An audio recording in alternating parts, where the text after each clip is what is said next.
नमस्कार, स्वागत है आपका ध्रुव कोचिंग क्लासेस के यूट्यूब चैनल पे। और आज मेरे साथ हैं पुलकित खंडेलवाल। सीएमए इंटर दिसंबर 2023 का रिजल्ट आ चुका है। बहुत शानदार रिजल्ट रहा डीसीसी का, बहुत सारे ऑल इंडिया रैंक्स हैं। और आपके सामने ये जो आपको स्क्रीन पे दिख रहे हैं, यहाँ पे देखिए, मेरी स्क्रीन के पीछे देखिए, ये जो सेंटर में पुलकित खंडेलवाल है, ऑल इंडिया 45 रैंक आई है इनकी। सीएमए इंटर फर्स्ट अटेम्प्ट में इन्होंने क्रैक किया है। ठीक। और डीसीसी को बहुत अच्छा लगता है जब पुलकित जैसे स्टूडेंट्स हमारे साथ होते हैं, बिकॉज इनकी कहानी है एवरेज से स्कॉलर बनने तक की। ठीक, तो सबसे पहले पुलकित, जब पता चला कि रैंक आई है तो कैसा लगा? बहुत खुशी हुई। मतलब एक बार मतलब यकीन नहीं हुआ कि आ गई। रैंक आ हाँ, गई है? पर हाँ, खुशी बहुत हुई कि रैंक आ गई ऑल इंडिया में। रिजल्ट किसने देखा था? भैया ने। भैया ने। ठीक है, क्यों?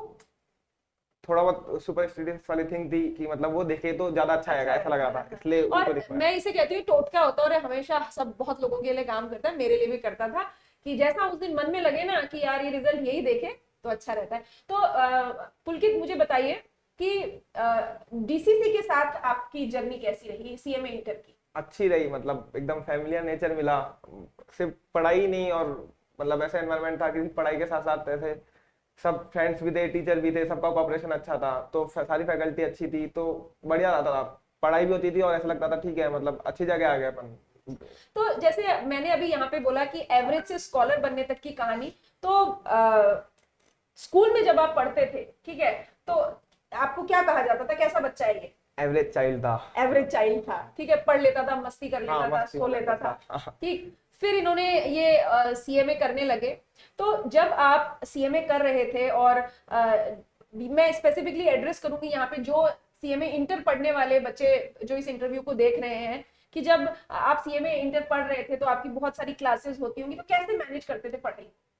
जैसे यहाँ पे जैसे घर पहुंचा, उसके हम्म। बाद थोड़ा रेस्ट करा, फिर डेली का रिवीजन स्टार्ट कर दिया। हाँ। पहली प्रायोरिटी उसी होती थी, क्योंकि डेली का रिवीजन होने के बाद एक बर्डन हट जाता था, ठीक है आज का कवर हो गया। हम्म। उसके बाद थोड़ा रिलैक्स, लेकिन के बाद एक्स्ट्रा स्टडी वो हम्म। डिपेंड करती थी, मतलब कितनी नीड है।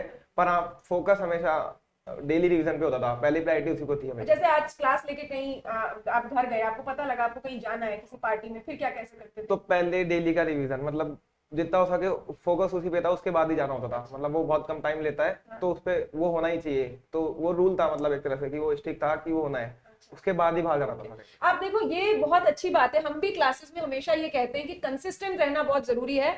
और मैंने भी ये जब क्लासेस में पुलकित हमारे साथ थे, तब मैंने बात ऑब्जर्व की कि रोज का रोज पढ़ना, ये इनका, और इन्होंने क्या कहा, ये रूल था, है ना, ये प्रायोरिटी थी कि जो क्लास में चलाया जा रहा है वो रोज करें। कितने रिवीजन किया?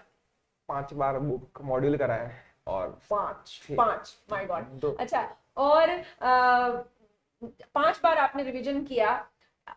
एक इंसिडेंट शेयर करती हूँ कि जैसा सिलेबस फिनिश होने के बाद हमारी टेस्ट सीरीज रहती है, तो बीच में इनका मन हटा। हम कहते हैं वो टेस्ट सीरीज जरूर देनी चाहिए, इन्होंने बोला नहीं, अभी मैं टेस्ट सीरीज नहीं दे रही। क्या हुआ था, अपनी शेयर कीजिए। एक्चुअली मेरी इच्छा नहीं थी टेस्ट सीरीज देने की। मेरे को लगता था सेल्फ स्टडी खराब हो रही है मेरी टेस्ट सीरीज से, 2 महीने बाद एग्जाम है और टाइम वेस्ट हो रहा है बहुत।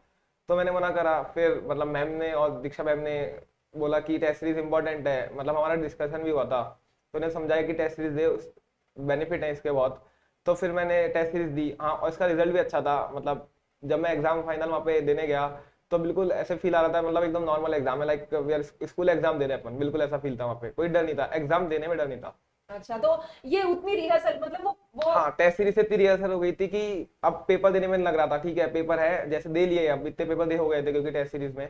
बिल्कुल। तो डर खत्म हो गया था, पेपर का डर, ऐसे देने का डर खत्म हो गया और पेन पॉइंट क्या था, ऐसा मुश्किल सब्जेक्ट? था। एफएम थी। एफएम में क्या ट्रिक काम आई, क्या किया? सर ने बोला, मतलब जो सर पढ़ाते थे उन्होंने बोला कि इसके फॉर्मूले याद करने हैं। तो उसके भी फॉर्मूले ज्यादा थे बहुत, तो ऐसे एक बार में याद नहीं हो सकते, तो सर ने बोला कॉपी में बना के लिखो और उनको डेली रिवाइज करो। तो वो ट्रिक थी जिससे फॉर्मूले याद हो गए, और एग्जाम में भी वो काम आए, और यहाँ पे टेस्ट सीरीज थी उसमें भी वो बहुत काम तो आए। ये ट्रिक काम आई हाँ, आपको? ये ट्रिक काम आई। मतलब सर ने बोला, आपने हाँ, लिखा, और लिखो और डेली उसको रिवाइज करोगे तो एफएम में फॉर्मूला याद हो जाएंगे। देखिए, ये ना, इस मामले में ना, I will always acknowledge and appreciate students like Pulkit, कि क्लास में जितने भी स्टूडेंट्स बैठे हो, हम सबको एक ही बात कहते हैं कि आप कंसिस्टेंट रहिए, आप क्लास में से जो जा रहे हैं उसे रोज रिवाइज कीजिए, ठीक है, आप टेस्ट सीरीज दीजिए। स्टूडेंट्स को टीचर्स बहुत सारे स्ट्रेटेजीज, टिप्स एंड ट्रिक्स देते हैं कि ऐसे पढ़िए, बट जो फॉलो करने वाले लोग होते हैं वो ऐसे होते हैं जिनकी ऑल इंडिया रैंक आती है। तो और पुलकित बेस्ट मजा किसमें आता था, सबसे ज्यादा पढ़ने में किसमें मजा आता डीटी अच्छी लगती थी। था? डीटी अच्छी लगती थी, ये मुझे भी पता है, क्लास में इनको डीटी बहुत अच्छी लगती थी। ठीक है, चलो बहुत बढ़िया। तो अगर मैं आपको बोलूं कि अब फाइनल के लिए गोल क्या है? अभी इंटर्नशिप के लिए अच्छी जगह ढूंढनी है हाँ, और क्लासेस लेनी है, तो हाँ, ऑनलाइन अगर लेता हूँ तो डीसीसीआई, और ऑफलाइन अगर मतलब सजेस्ट है कि ऑफलाइन क्लास लेनी है तो पहले अगर क्लास लेता हूँ तो भी डीसीसीआई। मतलब ऑनलाइन है तो भी डीसीसी, ऑफलाइन है तो हाँ भी डीसीसी डीसीसीआई। है। चलिए बहुत बढ़िया। अच्छा पुलकित, मैं आपको एक क्विक 5 बातें मुझे बताइए डीसीसी के बारे में जो बेस्ट है, जो आपके हिसाब से बेस्ट है। 5 बात। नंबर 1। फैकल्टी अच्छी है। Number 2। Home environment. Number 3। Enjoyment भी है स्टडी के साथ। नंबर 4।